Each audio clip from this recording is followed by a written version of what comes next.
Shalom, selamat pagi Bapak Ibu Saudara. Diberkati Tuhan pagi ini. Amin. Haleluya. Saudaraku, hari ini saya rindu kita meneruskan pembelajaran kita mengenai kasih. Kemarin kita sudah bahas ciri kasih. Ya, ciri kasih dari 1 Korintus 13 ayatnya yang keberapa terakhir saya sampaikan?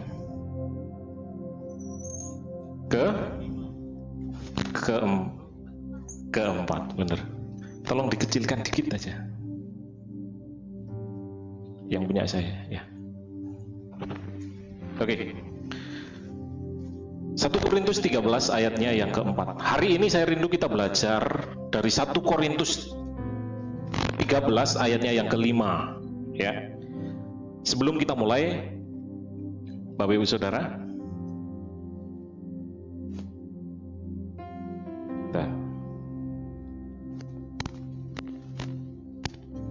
ya, kita sudah melihat bahwa di dalam Korintus, jemaat di Korintus adalah jemaat yang penuh dengan masalah. Di dalam Korintus bukan hanya masalah mengenai dosa. Ya, di situ dikatakan ada seorang anak yang menikah dengan ibunya, entah ibu tiri atau ibu kandungnya. Ya, di situ juga ada pertengkaran di dalam jemaat, perpecahan dalam jemaat. Ada yang kubunya Apolos, kubunya Paulus, ya. Di dalam Korintus juga di jemaat situ ada kesombongan rohani, ya, di mana orang berlomba dengan karunia Roh Kudus. Ada yang bilang karunia Roh Kudus itu berbahasa roh, jadi mereka semua mengejar bahasa roh. Makanya kenapa di dalam 1 Korintus 13 diingatkan mengenai kasih, ya. Kalau kita lihat di dalam 1 Korintus 12, di situ dikatakan apa? Rupa-rupa karunia tetapi satu roh. Dan di akhir pasal 12, Bapak Ibu perhatikan di akhir pasal 12 dikatakan di ayat yang ke-31, jadi berusahalah untuk memperoleh karunia yang paling utama. Karunia paling utama itu apa? Dan aku menunjukkan kepadamu jalan yang lebih utama lagi, ya. Di situ terus disambung ayat ke-13, pasal ke-13 tentang kasih. Dan yang paling utama itu kasih. Kalau karunia yang paling utama itu ada, termasuk salah satunya adalah nubuatan. Ya, nubuatan itu bukan berarti menyatakan tentang masa depan, ya, bukan tentang masa depan. Tetapi nubuatan itu berbicara mengenai menyampaikan firman Tuhan. Jadi nubuatan bukan berarti terus, oh saya tahu masa depan Anda, ya kan? Saya bisa menubuatkan, oh nanti kamu gini. Itu bukan nubuatan di dalam konteksnya Alkitab. Kalau nubuatan itu pasti berbicara mengenai orang banyak, mengenai gereja, mengenai bangsa. Itu nubuatan, bukan mengenai pribadi. Kalau pribadi itu karunia hikmat, ya. Jadi bedakan. Kalau orang sudah ngomong, oh nanti kamu akan dipakai Tuhan luar biasa, itu karunia hikmat, bukan nubuatan. Kalau konteksnya Alkitab, ya. Kalau nubuatan itu pasti berbicara mengenai orang banyak.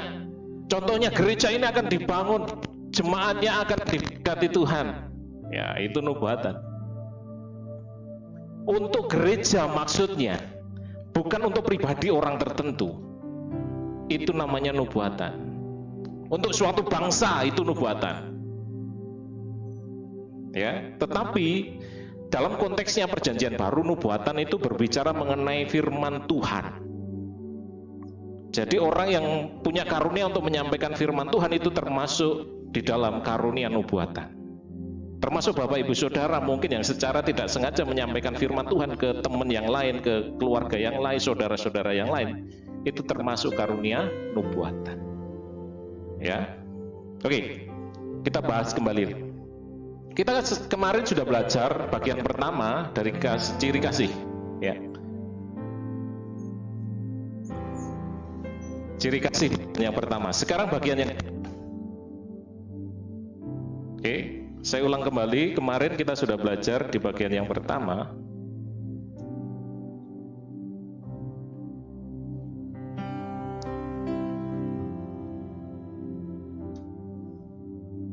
Oke.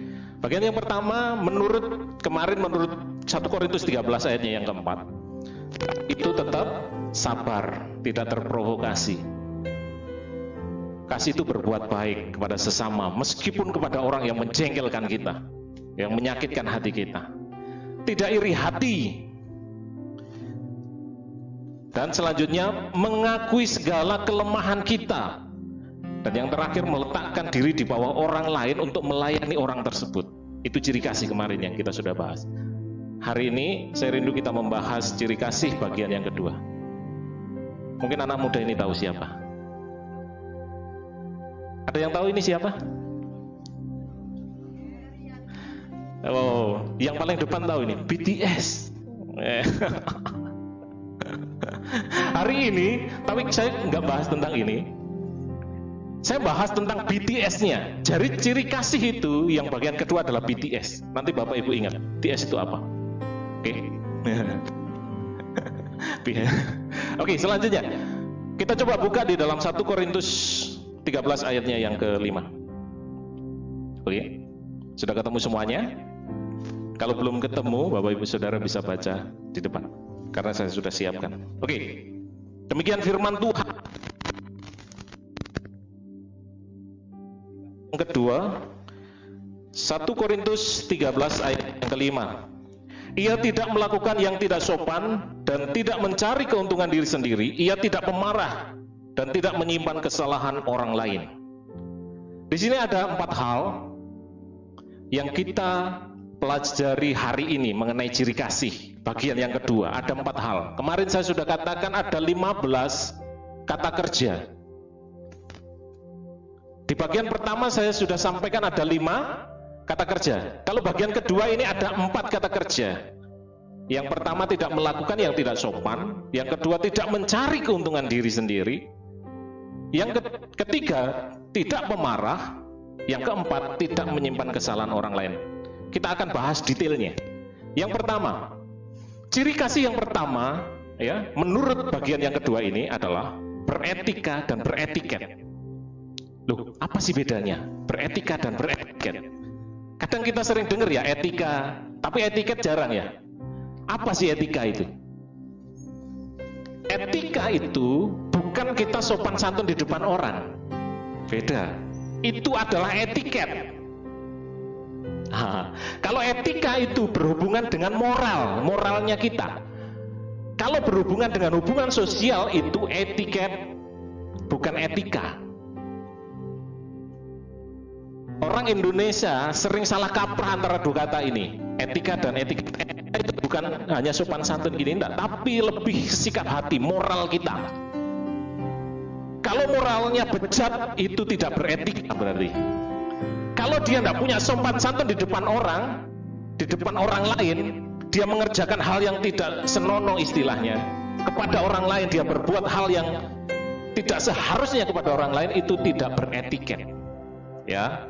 Bedakan ya, kalau tidak bermoral itu moralnya, ya, lebih cenderung moralnya. Dia punya pikiran yang istilahnya maaf kata agak absurd, ya, tidak lumrah, tidak sesuai dengan kaidah-kaidahnya. Kalau orang Kristen standar moralnya itu apa? Firman Tuhan. Itu standar moralnya. Standar etikanya apa? Ya firman Tuhan, tetapi dengan budaya dan adat istiadat yang berlaku di masyarakatnya masing-masing. Kalau orang Jawa, ya ketemu orang itu etiketnya harus nyuwun sewu. Ya. Kalau minjem sesuatu ya pinjem, apakah langsung ditarik? Kita mesti istilahnya permisi, mintai izin. Itu etiket, bukan etika. Kalau etika itu lebih condong ke orang pribadinya. Oke. Etika ini tidak menentang standar moral, bertindak tercela, ya. Jadi kata di sini yang kita mau bahas, yang pertama adalah tidak melakukan yang tidak sopan. Ada 2 hal. Beretika dan beretiket tadi. Yang pertama beretika itu berarti harusnya tidak menentang standar moral. tidak bertindak tercela, berperilaku tidak pantas. Ini juga bisa dilihat dari 1 Korintus 7 ayatnya yang ke-36, dalam hubungannya dengan norma dan standar moral. Ya, standar moral. Jadi punya moral yang baik. Jadi tidak melakukan yang tidak sopan itu. Di dalam dirinya, orang ini punya standar moral. Dia menjaga hidupnya sendiri. Itu beretika. Kalau kita punya kasih, kita punya standar moral kita. Ya, anak-anak muda juga harus punya standar moral. Apalagi yang sudah punya pacar. Ya, jangan pernah melakukan amoral. Ya, enggak pakai moral. Suami istri juga jangan pernah melakukan ini. Harus kita punya standar moral. Kalau kita dibilang punya kasih, kita punya standar moral di dalam diri kita. Jadi saya harus melakukan hal yang baik. Saya harus punya pegangan. Karena apa? Kasih itu yang terutama, kasih itu yang kekal nanti. Ya. Kasih itu yang akan kita bawa sampai ke surga. Karena apa? Allah adalah kasih. Sifat yang Tuhan berikan hingga kita menjadi serupa dengan Dia, segambar dan serupa, itu termasuk salah satunya adalah kasih. Makanya kenapa manusia dikasih kasih? Manusia diberikan hal yang bisa menjadikan dia serupa dan segambar, termasuk kasih. Kalau orang tidak punya kasih, orang tidak bermoral. Pikirannya mesti hal-hal yang buruk, hal-hal yang, maaf kata, agak porno, yang negatif. Ya, itu beretika. Beretika tidak menentang standar sosial, menjadi tidak sopan atau kasar. Lihat di 1 Korintus 13 ayat yang ke-5 juga. Dalam hubungan sosial, orang lain tidak merendahkan orang lain. Dalam arti kita tidak memandang rendah orang lain. Itu beretiket. Ya. Jadi bukan saja kita punya moral yang baik, tapi kita punya juga etiket yang baik. Kita tidak memandang rendah orang lain. Bukan berbicara hanya kepada kita bersikap kepada orang yang lebih tua, bahkan orang yang lebih muda, anak kita sendiri pun kita harus tidak memandang rendah. Maaf kata, banyak orang tua terkadang mesti menganggap anaknya selalu salah. Meskipun benar, anak tetap salah. Orang tua jangan pernah merendahkan anak-anak. Anak-anak juga kayak gitu. Terkadang kita menganggap orang tua mesti salah, mengerti mau saya. Hal ini bisa dipecahkan, bisa diselesaikan sebenarnya dengan komunikasi. Dengan komunikasi. Seberapa banyak kita orang tua sudah bangun komunikasi dengan anak? Sudahkah kita ngobrol sama anak-anak kita? Orang tua, adakah anak-anak juga sudah ngobrol sama orang tuanya? Saya sering nyontoh, saya sering kadang iri sama orang-orang bule. Orang-orang bule, orang-orang modern, orang-orang yang sudah modern, kalau saya lihat dia ada masalah, pasti dia ajak anaknya ngobrol. Pasti, ayo duduk sini kita ngobrol. Tapi maaf kata, kadang orang Jawa itu ngajak anaknya duduk untuk diapain? Dimarahin, tunjuk-tunjuk ya. Kamu ini gak sopan sama orang tua. Kurang ajar kamu. Sering gitu toh? Ayo, mari kita rubah. Orang tua mulai lihat, anakku ini maunya apa sih sebenarnya. Jangan pernah rendahkan anak-anak. Maaf kata, terkadang ada banyak orang tua yang rohaninya lebih rendah dibanding anaknya. Kita tidak usah pungkiri itu. Lebih banyak, terkadang anak-anak itu lebih rohani dibanding orang tuanya. Sebagai orang tua jangan pernah kita tersinggung. Ingat, di mata Tuhan kita semua sama. Nanti kita kembali ke surga seumuran Bapak Ibu Saudara. Nggak ada nanti di surga itu yang anak-anak, nggak ada di surga itu yang tua, nggak ada. Tapi kalau di neraka ada. Di dalam kitab Wahyu diceritakan anak-anak pun ada yang masuk neraka. Yang masih kecil-kecil ada yang masuk neraka. Kalau di surga tidak ada, semua seumuran. Tuhan tidak memandang umur. Ayo orang tua, ayo anak-anak, bangun hubungan. Jangan pernah rendahkan orang tua kalau orang tua pendidikannya cuma rendah. Kita anak-anak yang sudah sarjana, yang sudah SMA, ya merasa lebih pintar dibanding orang tuanya. Orang tuanya cuma SD, bahkan tidak lulus SD, terkadang kayak gitu. Mama, papa ini tahu apa? SD. Hati-hati anak-anak. Ya, hati-hati. Orang tua, ya, pengalamannya lebih banyak dibanding kita. Terkadang anak-anak yang sudah sekolah pinter, ya, lupa memandang rendah orang tua. Nanti jangan bilang, oh ini nyindir anak-anak terus. Enggak, orang tua kan saya juga sampaikan.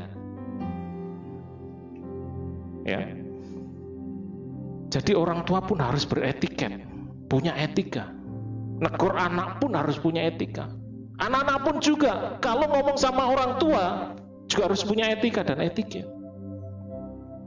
Ya, amin. Haleluya. Aduh, terlalu kenceng hari ini. Rasanya kok ditabuk ini hari ini. Tidak, saya sampaikan firman Tuhan Bapak Ibu Saudara. Saya tidak ada agenda pribadi. Saya kan sudah sampaikan. Saya akan terus sampaikan komitmen saya, faith, hope, and love. Dan sekarang love yang terakhir. Bahkan saya melihat ketika saya duduk tadi, saya sempat melihat, saya di dalam hati saya berpikir, gereja mau dibangun Tuhan. Iman kami bersama sudah Tuhan nyatakan. Bahkan pengharapan kami sudah Tuhan nyatakan. Gereja mau dibangun. Bahkan hari ini kita mau bongkar kan? Tinggal satu hal yang Tuhan ingatkan. Tetap jaga kasih. Bapak Ibu Saudara, semakin dibangun, goncangan semakin besar. Saya teringat cuma satu, tetap kasih.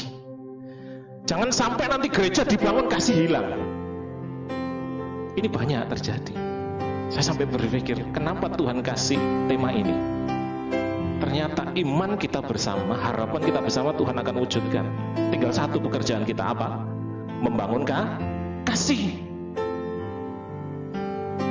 Saya sempat duduk tadi. Ya Tuhan, benar. Kita harus tetap membangun kasih. Jangan sampai gereja dibangun, semua malah pura-puranda. Buat apa gereja megah kalau kita tidak ada kasih? Ya, itu selingan aja. Oke, kita lanjutkan. Kasih itu memiliki etika, ya. Jadi yang pertama, kasih itu memiliki etika dan etiket. Oke. Jadi B pertama, kalau BTS tadi B-nya itu beretika dan beretiket. Yang kedua, bagian yang kedua, di situ firman Tuhan mengatakan apa, Bapak Ibu Saudara? Dan tidak mencari keuntungan diri sendiri. Mencari keuntungan diri sendiri berarti tidak mencari keuntungan diri itu tidak egois. T-nya BT.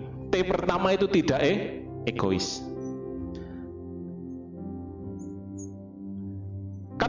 Kata yang diambil oleh Paulus untuk menerangkan hal ini punya ide adalah keinginan manusia terhadap sesuatu untuk dirinya sendiri, ya,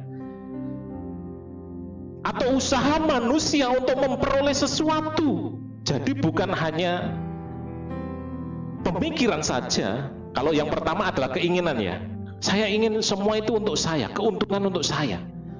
Meskipun terkadang ya banyak di antara kita yang melayani Tuhan hanya untuk kepentingan kita, untuk memuaskan kita, ya, melakukan segala hal untuk apa yang kita dapat dari pelayanan. Bahkan ketika kita mengasihi orang lain, terkadang kita cari keuntungan untuk diri kita sendiri. Contohnya, oh saya kasih istri saya, nanti biar dia melakukan saya mau, biar dia tunduk sama saya. Ya. Suami-suami kadang kasih uang kepada istri agar istrinya nurut. Enggak, harusnya kita kasih uang kepada istri itu agar istrinya melihat bahwa suaminya mengasihi. Orang tua juga memberikan kasih sayang kepada anaknya, bukan dengan tujuan nanti suatu saat ketika saya sudah tua, biar saya dipelihara anak saya. Bukan cuma itu. Harusnya didasari dengan apa? Kita mengasihi anak kita. Karena jangan salah, di awal saya katakan bahwa kita menjadi serupa dengan Tuhan itu karena salah satunya adakah? Kasih. Tiap orang pasti bisa merasakan bahwa dia dikasihi. Amin. Nggak usah jauh-jauh. Yang punya hewan peliharaan siapa? Ya. Hewan peliharaan kalau dikasihi merasa enggak dia? Oh merasa. Apalagi kucing ya kan. Kalau dia dikasihi pasti deket. Terus dia agak kayak mendengur. Itu dia merasa nyaman. Apalagi sampai dia mijeti. Itu tanda terima kasihnya dia. Ya kan? Kalau anjing gimana? Oh kalau datang dia datang terus apa? Jilatin. Itu dia senang. Ya kan? Sampai ekornya goyang-goyang gini. Oh dia lebih senang lagi tuh. Ya. Binatang aja dikasihi tahu, mengerti bahwa ada orang yang mengasihinya. Apalagi manusia. Orang tua kalau mengasihi anaknya, anaknya pasti tahu. Gak usah ngomong pun pasti tahu. Anak-anak juga. Kalau kalian mengasihi orang tua pasti tahu. Gak usah ngomong pun tahu. Tetapi terkadang kita manusia butuh bukti. Iya kan? Karena kasih itu harus dibuktikan. Istri mengasihi suami harus dibuktikan. Suami ngasihi istri harus dibuktikan. Ya kan? Karena kasih itu butuh buktinya nyata, bukan cuman omongan. Kalau omongan itu cuman gombal. Ya. Oke. Jadi usaha manusia untuk memperoleh sesuatu untuk dirinya sendiri. Bahkan cenderung memaksakan kehendak, ini yang Paulus mau tegaskan, jangan pernah memaksakan kehendak. Sebenarnya ayat ini mau sampaikan, mencari keuntungan diri sendiri itu memaksakan kehendak. Anak-anak jangan paksakan kehendakmu kepada orang tua. Orang tua pun jangan pernah paksakan kehendak kita kepada anak-anak. Ingat, kita memang orang tua diberi otoritas untuk kita bisa mendidik anak-anak kita. Tetapi ada batasan tertentu yang harus kita tahu bahwa Tuhan yang lebih berkehendak mengatur hidupnya. Apalagi di zaman sekarang, anak-anak nggak bisa dipaksa, Bapak Ibu Saudara. Bisanya apa? Dinego, diajak ngobrol, ya kan? Kalau dipaksa anak-anak sekarang, oh kabur. Wong anak sekarang aja nggak dikasih uang, dia bisa cari uang, ya kan? Keluar jadi anak pang, ya kan? Anak sekarang itu lebih nekat. Tapi ingat anak-anak, ya, jangan pernah paksakan kehendak kita sama orang tua juga, karena orang tua banyak pengalamannya. Orang tua lebih makan asam garam kehidupan ini. Harus didengarkan, jadi bahan pertimbangan. Ya, apalagi untuk masalah jodoh juga, hati-hati. Pikirkan masa-masa, jangan dipikir nikah terus enak. Kata siapa? Nikah justru timbul masalah, bener enggak? Bapak Ibu Saudara itu yang sudah nikah, ya kan? Karena apa? Dulu mikir cuma satu, perut lapar ya saya sendiri, ya toh? Saya nggak seneng ya saya pergi. Kalau sekarang dua orang, saya nggak seneng, luang suami saya seneng ya. Menyatukan dua pribadi, bukan cuma dua pribadi, tapi dua keluarga. Ada yang saudaranya satu sama satu enak, ya kan? Ada yang saudaranya satu sama 10, ya gimana? Pikirannya jadi bukan cuma satu, tapi 10. Harus pertimbangkan baik-baik. Diskusi dengan orang tua soal jodoh, ya kan? Apalagi diskusi dengan Tuhan. Orang tua pun tidak boleh memaksakan jodoh anaknya, karena yang jalani anaknya sendiri. Kalau sampai dipaksakan suatu hari kelak ada masalah, jangan sampai Kita protes kalau kita disalahkan anak kita. Gara-gara bapak, gara-gara ibu. Ya. Oke, kita lanjutkan. Jadi kasih itu tidak pernah memaksa. Kasih itu tidak egois. Tidak hanya memikirkan diri sendiri. Tapi pikirkan orang yang kita kasihi. Mengasihi itu bukan memaksa. Kadang kita ngomong, oh karena saya mau mengasihi kamu, makanya saya paksa kamu. Itu bukan kasih, Bapak Ibu Saudara. Itu otoriter. Kalau kasih, ajak ngobrol. Kasih tahu apa sih yang menjadi pikiran kita. Terkadang gini, seringkali kita sebagai orang tua juga memaksakan anak, kamu harus gini tanpa kita kasih tahu. Contohnya ketika kita marahin anak, kamu itu tidak boleh gini, tapi kita nggak pernah jelaskan salahnya apa, alasannya apa, tujuannya apa. Harus jelas. Kalau firman Tuhan ngomong apa? Kita marah boleh enggak? Boleh. Marah tanpa alasan boleh enggak? Enggak. Harus ada alasannya. Makanya saya belajar ketika saya marahin ya anak-anak keponakan saya juga saya ngomong.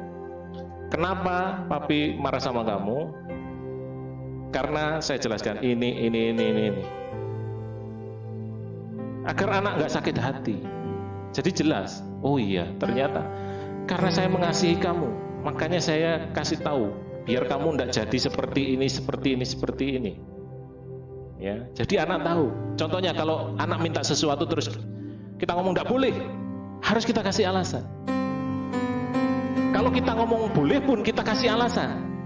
Kalau anak maksa kita ngomong, apa sih yang kamu mau? Tujuanmu beli barang ini itu apa? Bermanfaat tidak? Kira-kira penting enggak untuk saat ini? Ya, contohnya anak-anak yang kecil minta handphone. Pernah kita jelaskan enggak? Kalau untuk main game aja, buat apa?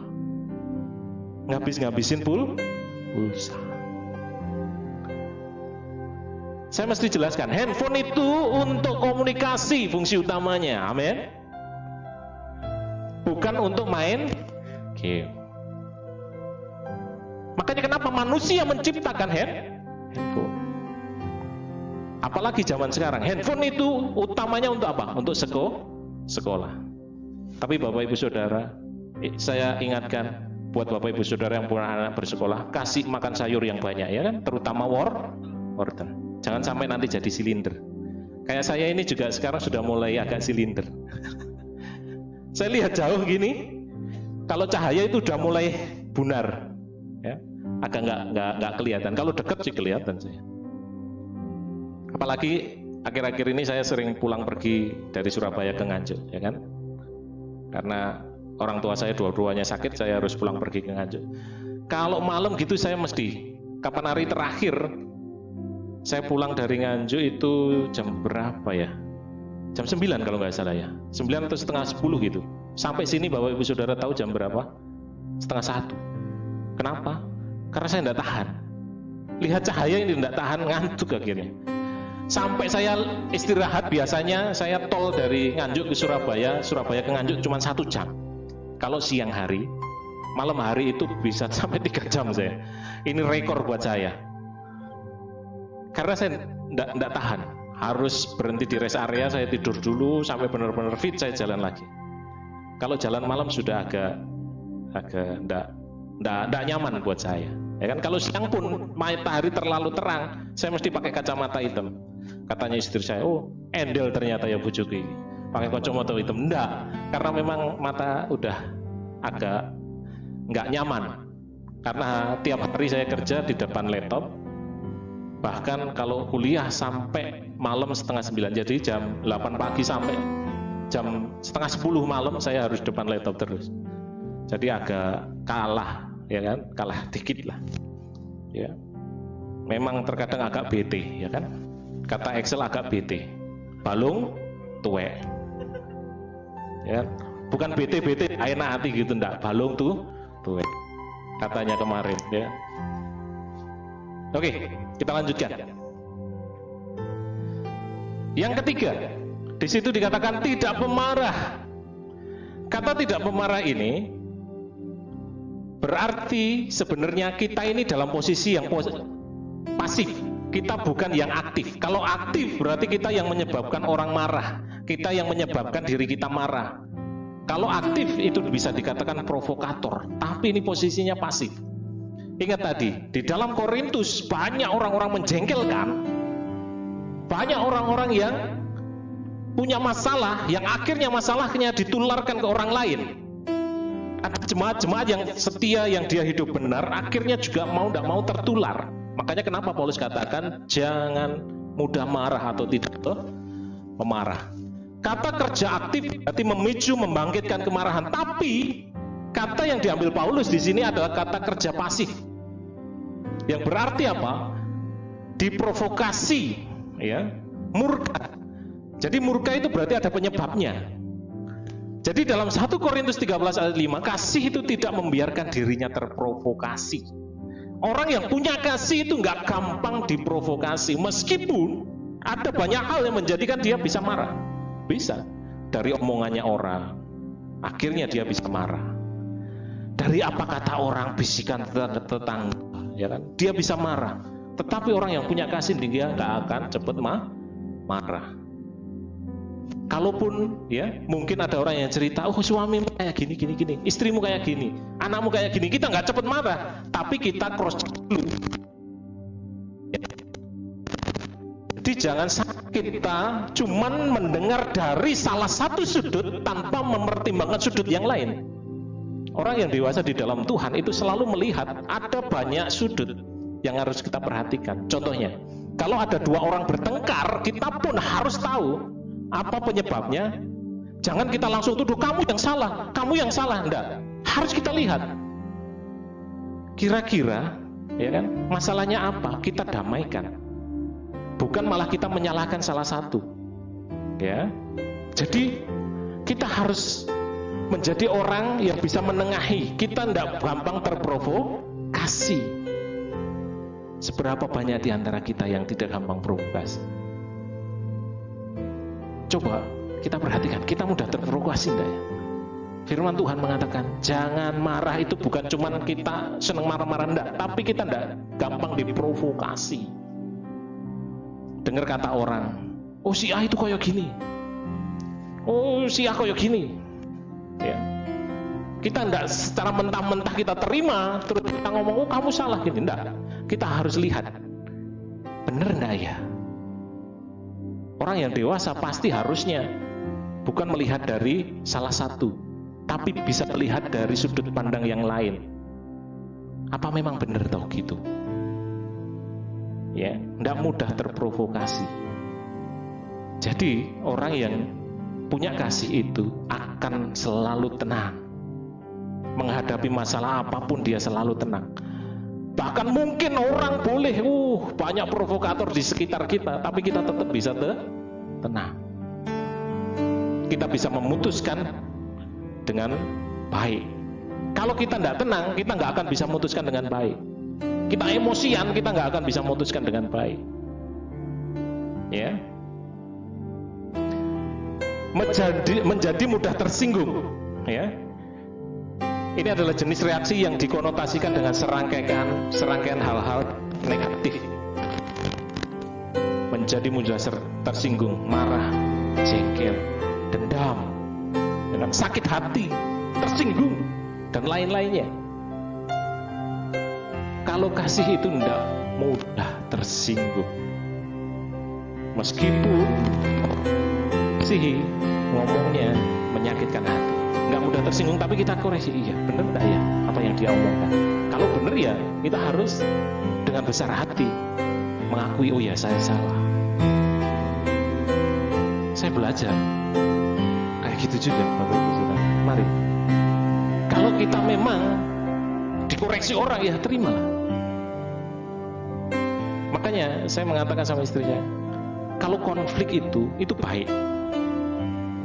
Baiknya apa? Mendewasakan kita. Gereja tanpa konflik itu hati-hati.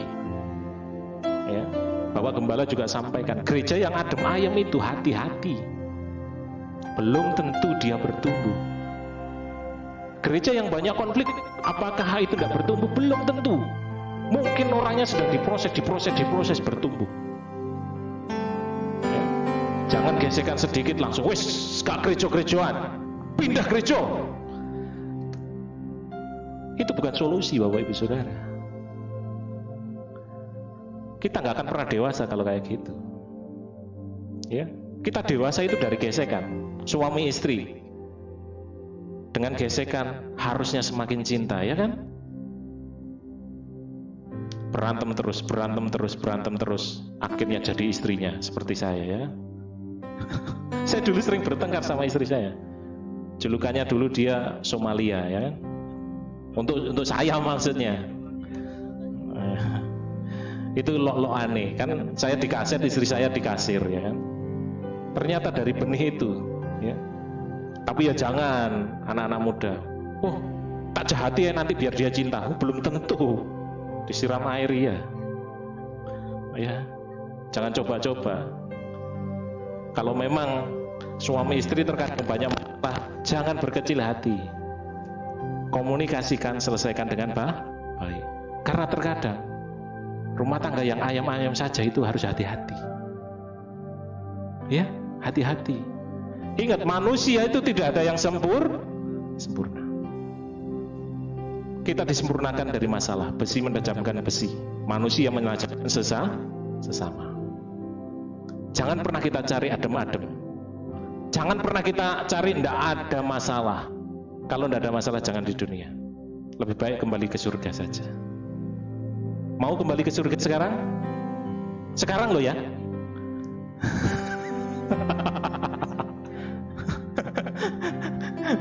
Mau? Amin? Iya, harusnya amin. Pertanyaannya, bener enggak kita kembali ke surga? Kok enggak tahu? Ya harus diamini, Bu. Yakini, ketika saya sungguh-sungguh sama Tuhan, pasti masuk surga. Karena kita ini orang Kristen, harusnya kita enggak lagi bingung masalah surga neraka.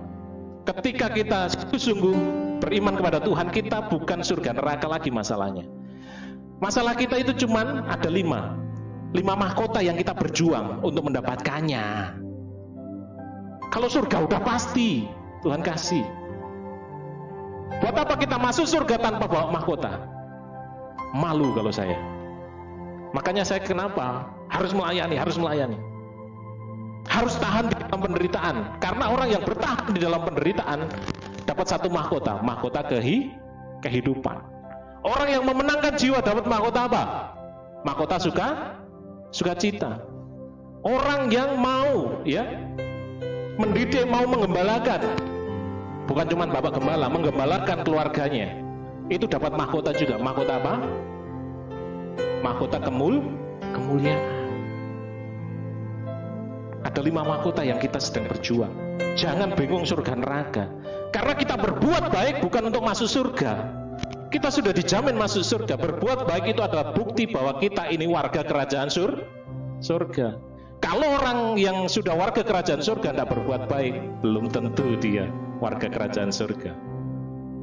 Berarti ditanyakan KTP surganya, benar enggak ya? Termasuk kalau orang mudah terprovokasi juga, perlu ditanyakan ini KTP surganya asli enggak ya, atau palsu ini KTP surganya. Pakai calo. Oke, kasih itu peramah bukan pemarah. Ya, T yang kedua, BT. T-nya yang pertama, B tadi apa? Beretika dan beretiket. T yang pertama tidak egois. T yang kedua tidak pemarah. Sekarang yang terakhir, simpan positif, buang negatif. Ini S-nya. Kata ini dari kata dasar dan arti dasar adalah menyimpan, adalah berpikir menurut aturan logis. Berpikir menurut aturan logisnya. Harusnya itu kayak gini loh, pola pikirnya itu harusnya kayak gini, ya. Tidak menyimpan dalam hati atau mengingat kejahatan orang lain. Harusnya kita mulai berpikir, kalau orang ada jahat sama kita, orang ada yang berbuat negatif sama kita, jangan ambil negatifnya, harusnya logisnya itu.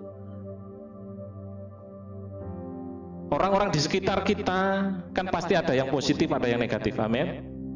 Tiap manusia pasti punya sisi positif dan sisi negatifnya. Nggak ada manusia yang positif terus, nggak ada. Saya mau tahu orangnya yang positif terus. Nggak ada, kecuali Tuhan kita Yesus Kristus.